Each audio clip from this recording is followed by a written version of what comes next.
Hello everybody and welcome to my very first flat earth, globe earth discussion video. I hope that you don't mind the bad audio quality. I'm still learning as I go here, but it was quite important to me to put this out as quickly as I can, because I had a really nice discussion in the comment section with the user that has posted a video online on his channel. That's the username. I'm gonna link it in my video down below. Again, he's claiming that the Earth is flat due to his the videos that he put out, and I'm gonna discuss them. I try to show the facts, and I'm trying to show the fact that this is actually, again, nothing big. This doesn't disprove the globe at all. Again, what I want to say is that this guy was really nice. We had a really nice chat in the comment section, but it became a bit tedious, this whole typing about without images and stuff, and that's why I decided to make a video answer here. What I do want to say is, though, that the claim he's using, the definitive, again, this is a German title, but I guess you can see the definitive view through the window to the not Earth curving. That's really what tripped me off. This definitive, this proof thing. I think he talks of proof quite often in his videos and also in the comments. Proof is a really huge word, not only in science but also in jurisdiction and wherever.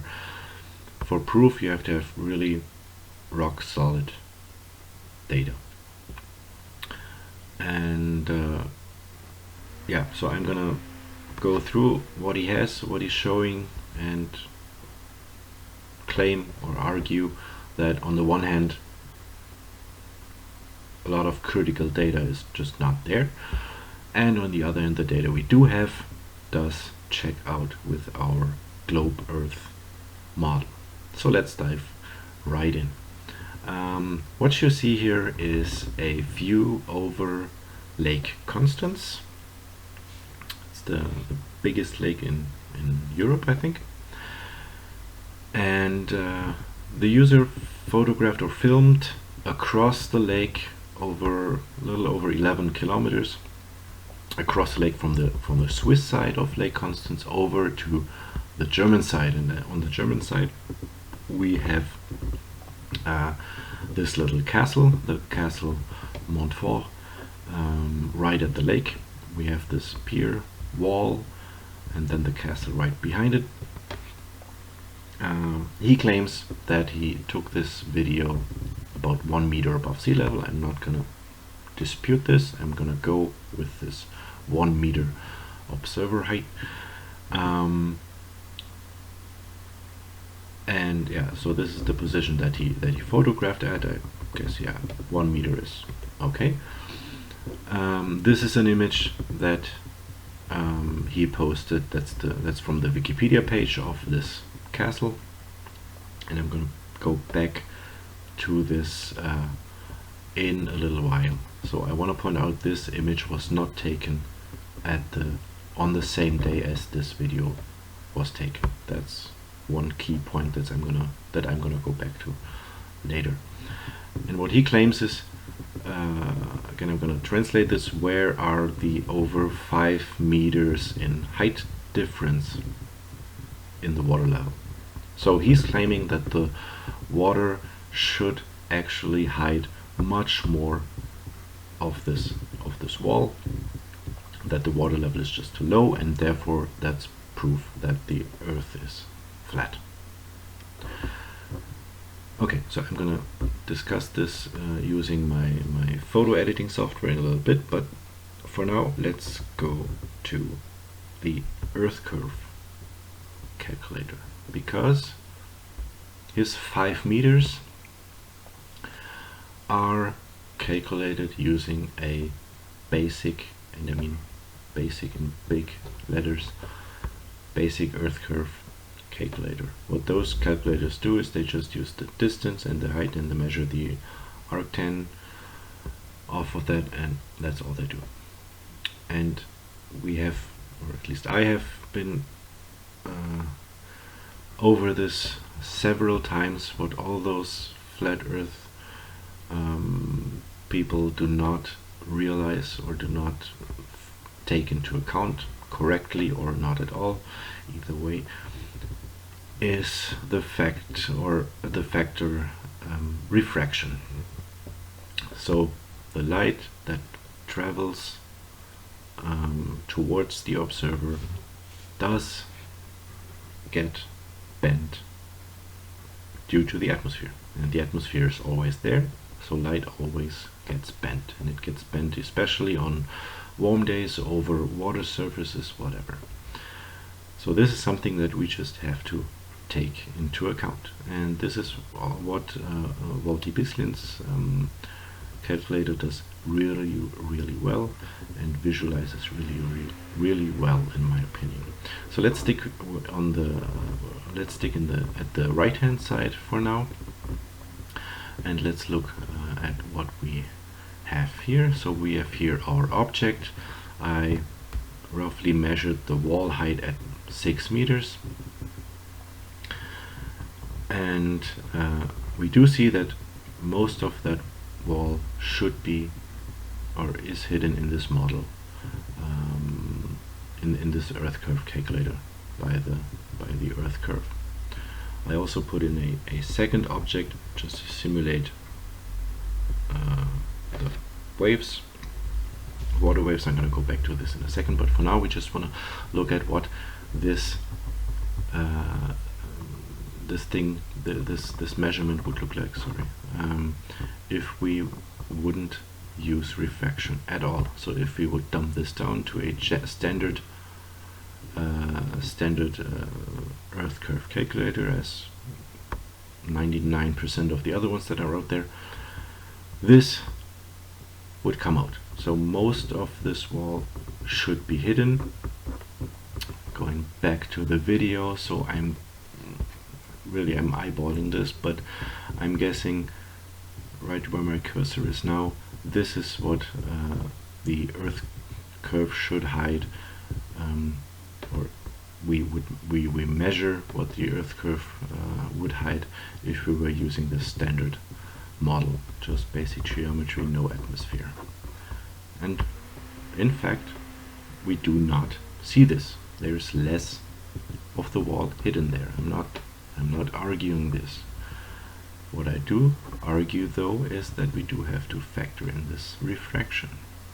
And if we do this correctly, and this calculator lets you play with this really nicely, it makes a lot of fun, you can take this refraction coefficient here and you can drag it and look at the object here. Look at what's happening here. I'm going back, I'm going to zero this in again, and now I'm going to move the refraction index up, and look here, the object magically moves up. It moves up, and we also see more of the object. And I'm letting this sit here at 1 or 0.14 because this is our standard refraction index. Again, I'm giving the guy that Joe Crexni, the guy that took the video, I'm giving him the benefit of the doubt. Actually, I think the atmospheric conditions were or the refractory index of the air was much higher, but we're gonna go with this, and we already see distinct increase in lift of the object. So we see way more of the object than we did without the horizon. And I'm going to claim right now that this is the exact portion, more or less, that we see here. It might be that we should see even more, but again, I'm going to go back to this in a sec. I want to first point out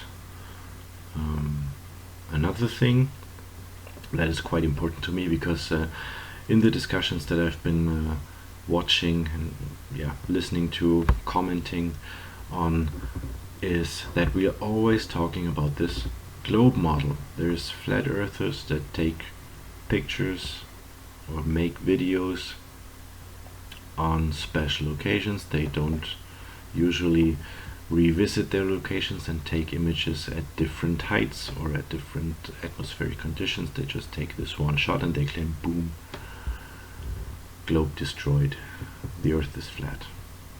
That's not how science works, really. That's not how you make assumptions and not even claim to have proof. If you claim to have proof, you really have to have rock solid evidence, and evidence is not just one clear day, one sunny day where it's comfortable to sit at the lakeside and make a quick video. You have to have really rock solid proof. But again, I want to turn this around, and this is what I try to, what I want to do in the future with this channel, among other things. I want to turn this around, and I want to talk to flat earthers what they think what a flat earth should actually look like. What would we see in the real world? What would we see if we were looking across Lake Constance and looking at this castle, if we were on a flat earth? And actually the calculator, and this is where I switch to the left side here, the calculator of Mr. Bislin lets us imagine this or calculate this as well, because we have a flat earth model built in this calculator as well. And so here's the same object, 6 meters high, same observer height. The model takes in the same variables here. It just calculates it for flat earth and for round earth. And what we see is, if we are above 1 meter above the flat, or above the flat water level, we should see the whole wall of this castle. We should see all 6 meters here. We clearly don't. We don't see the whole wall here. We see a portion of it. Not all of it is hidden a portion, but if we were really living on a flat earth, we should always see the whole wall, and we should always see the whole water portion, the whole 11.75 kilometers of water in front of it as well, which we don't. And we can test this in the model. Again, it's just a mathematical model, but nonetheless we can test this visually by adding another object, which I did here. I added an object that shall resemble a wave in our for our purposes. I set the object size to 0.5 meters, which is really generous because it was really flat water level here, so there was never a 0.5 meter wave here, but again, just keeping it simple. And at 5 kilometers distance, this wave cannot on the flat earth hide the object even by a little bit. On the globe earth, however, because this wave sits right where the horizon is, right here, this wave hides a lot of the wall here. So if we move the wave closer to the object, you can see here, this wave never even covers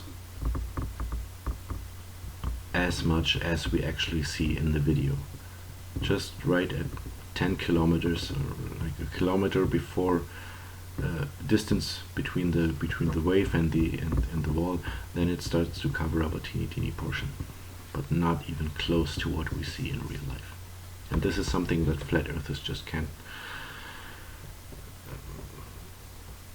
we don't discuss this enough, in my opinion. We don't talk about the facts enough, the basic maths. This is just a basic calculator that calculates what a flat Earth should look like, and we never see this in real life, never ever. Yeah, so the next part that I want to show you is the actual images. So I took a screenshot of the video. Try to pick the clearest one, and I guess you can see, or I hope that you can see the distortions in the video. So this is actually, in real life, this is a straight line. This is the part of the wall of the castle here, and it's all wiggly, and also here at the tower it's all wiggly, where there should be straight lines. So there's definitely distortion going on. Distortion that causes refraction, that lifts up the image, or the image of the object as the light is traveling towards the observer's camera, and therefore causing this lift here.